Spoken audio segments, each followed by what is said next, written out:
தளபதி பரந்தூர் போறதுக்கு காவல்துறை அனுமதி கொடுத்திருக்காங்க. சில கட்டுப்பாடுகளோட தளபதிக்கு இந்த அனுமதி கொடுக்கப்பட்டிருக்கு. ஒருவேளை அந்த கட்டுப்பாடுகளை தளபதி மீறினாரு அப்படின்னா கைது செய்ய வாய்ப்பு இருக்கா அப்படிங்கிற மாதிரி ஒரு நியூஸ் பாத்தீங்கன்னா இப்போ சோசியல் மீடியால பரவ ஆரம்பிச்சிருக்கு. சோ அத பத்தி டீடைலா இந்த வீடியோல பார்க்கலாம். தளபதி எதுக்காக பரந்தூர் போறாரு அப்படிங்கிறது உங்க எல்லாருக்குமே நல்லாவே தெரியும். கிட்டத்தட்ட 900 நாட்களுக்கு மேல மக்கள் அங்க போராடிக்கிட்டு இருக்காங்க.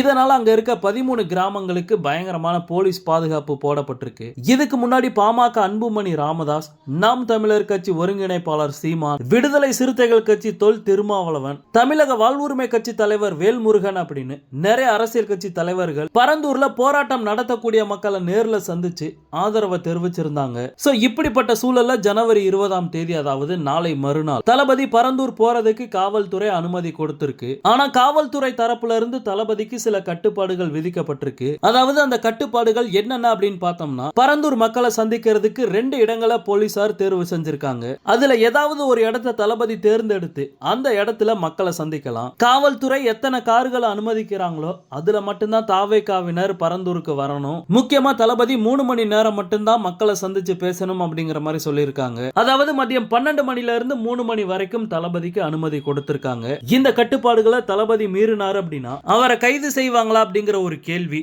இப்போ சோசியல் மீடியால பரவ ஆரம்பிச்சிருக்கு. பட் அதுக்கான வாய்ப்பு இல்ல அப்படின்னு தான் சொல்லணும். ஏன் அப்படின்னா கட்டுப்பாடுகளை மீறி தளபதி செயல்படக்கூடிய ஆள் கிடையாது. இந்த கட்டுப்பாடுகள் எல்லாமே தளபதியோட பாதுகாப்புக்கு தான் காவல்துறை போட்டிருக்காங்க. சோ தளபதியை கைது செய்யக்கூடிய அளவுக்கு சம்பவம் நடக்காது அப்படின்னு தான் சொல்லணும். ஓகே நண்பா, இந்த மாதிரி தளபதியோட எல்லா அப்டேட்டுமே மிஸ் பண்ணாம பார்க்க நம்ம சேனலை சப்ஸ்கிரைப் பண்ணி சப்போர்ட் பண்ணுங்க.